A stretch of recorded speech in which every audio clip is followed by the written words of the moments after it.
வணக்கம் TNPSC dreamers. இன்றைக்கி பொது தமிழ் ப்ரீவியஸ் இயர் கொஷின் பேப்பர்லேருந்து 10 கேள்வி பதில் 10 நிமிஷத்தில் பக்காவாக பார்க்க போகிறோம். வாங்க பார்க்கலாம். 2017 குரூப் 4 பொது தமிழ் கேள்வித்தாளிலேருந்து தான் 10 கேள்வி பார்க்க போகிறோம்.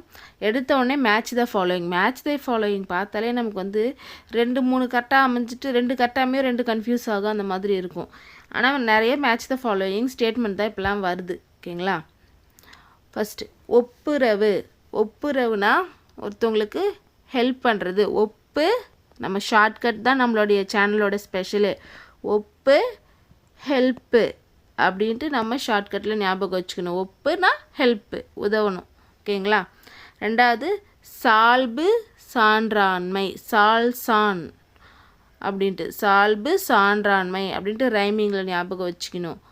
அடுத்தது மாற்றார், பகைவர். மாட்டவே மாற்றாயா நம்ம எனிமி, அப்படி மாட்டவே மாற்றார், பகைவர். அடுத்தது கட்டளை உரைக்கிற மாதிரி கட்டளை இடுறாங்க. ஓகேங்களா? உரைக்கல். அப்போ அதுக்கான ஆன்சர் டி. நெக்ஸ்ட் கொஷின் போகலாங்களா? அடுத்து சரஸ்வதி பண்டாரம் என அழைக்கப்படுவது. ஓகேங்களா? இதுக்கான ஆன்சர் புத்தக சாலை. சரஸ்வதி தேவினாலே நம்ம வந்து அவங்களுக்கு தான் சரஸ்வதி பூஜை. அப்போ நம்ம என்ன பண்ணுவோம், நம்மளுடைய புக்ஸ் எல்லாம் அவங்களுக்கு வச்சு நம்ம வந்து அதுக்கு பொட்டு வைப்போம். அப்போ வந்து சரஸ்வதி அப்படின்னாலே புத்தகம், சரஸ்வதி பண்டாரம்னா புத்தக சாலை, அதுதான் அதுக்கான ஆன்சர். நெக்ஸ்ட் கொஷின் போகலாமா? நோய்க்கு மருந்து இலக்கியம் என்று கூறியவர். இது யாருன்னு பார்த்தீங்கன்னா மகாவித்வான் மீனாட்சி சுந்தரம் பிள்ளை. நோய்க்கு மருந்து இலக்கியம் அப்படின்ட்டு மீனாட்சி சுந்தரம் சொல்லியிருப்பார். அந்த மீனாட்சி நம்மளுடைய உவேசா இருக்காரையா, தமிழ் காந்தியடிகள் சொல்லியிருப்பார் ஒரு மீட்டிங்கில்.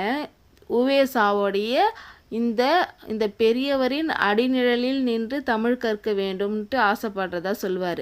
இதுவும் ஒரு ப்ரீவியஸ் இயர் கொஷின் தான். அப்படின்னு காந்தியடிகள் யாரை சொல்வார் அப்படின்னு கேட்டாங்கன்னா உவே சாமிநாத ஐயர் சொல்லுவாங்க.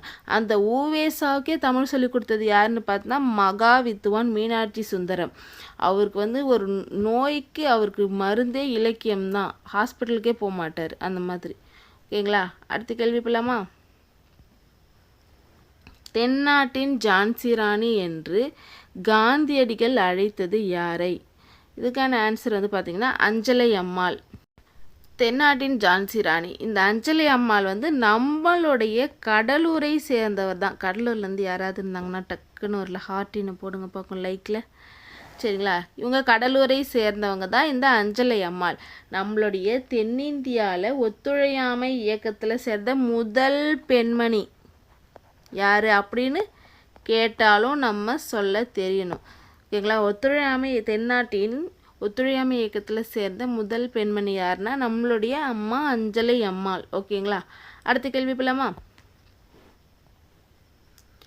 ஆற்றுணா வேண்டுவது இல், இவ்வடியின் பொருள் என்ன அப்படின்னு கேட்குறாங்க. ஆற்றுணா வேண்டுவது இல்னாலே நம்ம சூரியன் நினச்சிக்கணும். சூரியனா சோறு. ஓகேங்களா?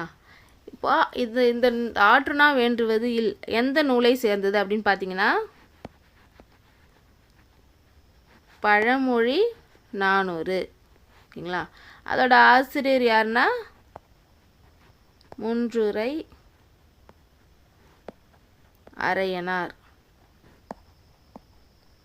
அதோடைய ஆசிரியர். அவருடைய பாடலில் எல்லாத்துலேயுமே கடைசியில் ஒரு பழமொழியோடு நிறுத்துறது அவருடைய இது. ஆற்றுணா வேண்டுவது இல், இது எந்த நூல்னு கேட்கலாம், இது எந்த ஆசிரியர்னு கேட்கலாம். அதனால தான் எல்லாமே நம்ம எக்ஸ்பிளைன் பண்ணுறோம். இப்போ வந்து ஒரு கற்றவனுக்கு கட்டுச்சோறு வேணாம். கட்டுச்சோறுனா வழிநடை உணவு தேவையில்ல. போகிற இடத்துலலாம் படித்தவனுக்கு போகிற இடத்துல இது வந்து அந்த காலத்தில் சொல்லியிருக்காங்க. இப்போலாம் தெரிஞ்சவனே சோறு போட மாட்டான். படித்தவன் தான் சோறு இல்லாமலே பாவம் கஷ்டப்படுறான். ஓகேங்களா? கட்டுறவங்களுக்கு போகிற வழியில் வழிநடை உணவு தேவையில்ல, அவங்களே கொடுப்பாங்கன்ட்டு இதில் சொல்லியிருக்கிறாங்க. அந்த காலத்தில் சொல்லியிருக்காங்க, இந்த காலத்துக்கு நான் சொல்லலை. ஓகேங்களா? அடுத்த கேள்வி போகலாமா? வருகை என்பது டேஷ் பருவத்தை குறிக்கும். இதுக்கு வந்து இங்கே பாருங்கள், ஆறு ஓடுது. ஆன்சர் 6. ஆற்றுக்கு போகணும், ஆற்றுக்கு வருவாங்க, ஆறு வருது. ஓகேங்களா? வருகை, ஆறு வருது. இது நம்மளுடைய ஷார்ட்கட். ஆறு வருது, அப்போ 6வது பருவம் வருகை. நெக்ஸ்ட் போகலாம். முதலாக மக்களுக்காக பொது நூல் நிலையங்களை அமைத்த நாடு. முதலாக ஃபஸ்ட்டு காமன் லைப்ரரி, ஓகேங்களா, ஜென்ரல் லைப்ரரி. இப்படி ஷார்ட்கட்காக சொல்கிறேன். பொது நூல் நிலையம்ன்றத ஜென்ரல் லைப்ரரி யார் ஜி அனுப்புனா, யார் ஜி வச்சுது அப்படின்னு கேளுங்க. யார் ஜி? நம்ம நார்மலாக எல்லாரையும் ஜி சொல்லுவோம்ல, அந்த மாதிரி G. That G for Greek. Sorry Greek இல்லை, கிரீஸ். ஓகேங்களா, கிரீஸ் நாட்டில் தான் ஜென்ரல் லைப்ரரி ஃபஸ்ட்டு வைப்பாங்க. நெக்ஸ்ட் போகலாமா. விசும்பு என்னும் சொல்லின் பொருள் ஆகாயம். நம்ம தொல்காப்பியத்தில் வந்து பார்த்திங்கன்னா நிலம், தீ, நீர், வழி, விசும்போடும் 5 கலந்த மயக்கம், விசும்போடு 5 கலந்த மயக்கம், உலகம் அப்படின்னு சொல்லுவாங்க. இப்படி சொன்ன நூல் எதுன்னு கூட சில சமயம் கேட்டிருக்காங்க. இப்போ விசும்புனா வானம், வி இங்கே விசு, இங்கே வா, ஓகேவா, வானம். ஆகாயம், விசும்புனா வானம். இதுக்கு நான் இன்னொரு ஷார்ட்கட் சொல்லவா. விசும்பு, அந்த விசும்புன்றத சிம்பு அப்படின்னு வச்சுக்கலாம். சிம்புன்னு அடித்த படம் வானம். அப்படியே நம்ம ஷார்ட்கட்டில் தான் போகணுன்னு வச்சுக்கோங்க. அப்படியே பார்த்தோன்னே டப்புன்னு தட்டிட்டு போயினே இருக்கலாம். அடுத்த கேள்வி. பெண்கள் எல்லாம் அறம்பெயர் போல் ஒளிரும் நாடு இடம்பெற்ற நூல் எது? ஓகேங்களா, பெண்கள் எல்லாம் அறம்பெயர் அப்படின்ட்டு நம்மளுடைய பாரதியார் பாஞ்சாலி சபதத்தில் சொல்லியிருக்காங்க.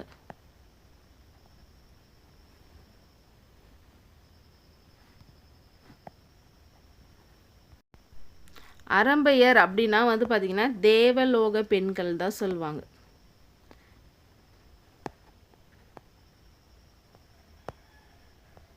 பெண்கள் எல்லாம் தேவலோக பெண்கள் மாதிரி ஒளிர்ற நாடு தான் இது, அந்த வானுலகம் மாதிரி இந்த பூலோகத்தை ஆக்கிறது அப்படின்ட்டு சொல்கிறார் நம்மளுடைய பாரதியார். நெக்ஸ்ட், உரைநடை காலம் 20th century. நம்ம காலம்தான் உரைநடை காலம். உரைநடை காலம்னாலே 20ஆம் நூற்றாண்டு நம்ம கண்ணை மூடிக்கிட்டு போட்டுடலாம். ஓகேங்களா, 10 கேள்வி நமக்கு முடிஞ்சிருச்சு. நாளைக்கு அடுத்த 10 கேள்வியில் நான் உங்களை சந்திக்கிறேன். நன்றி, பெரிய வணக்கம்.